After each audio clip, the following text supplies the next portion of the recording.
Buong part 4 ng paputok. And parating na ang motor.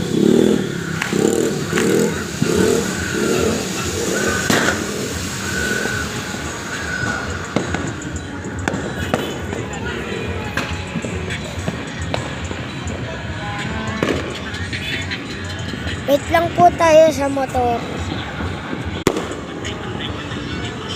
Sorry po at walang motor.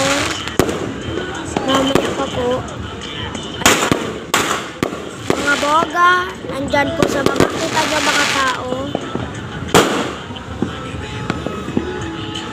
So, part 5 po, dandun ng mga motor sa baba ng bahay namin. Please po, pakiulit lang po. Mahal po sa bata ang boga at mga iba pang paputok. Baka po kasi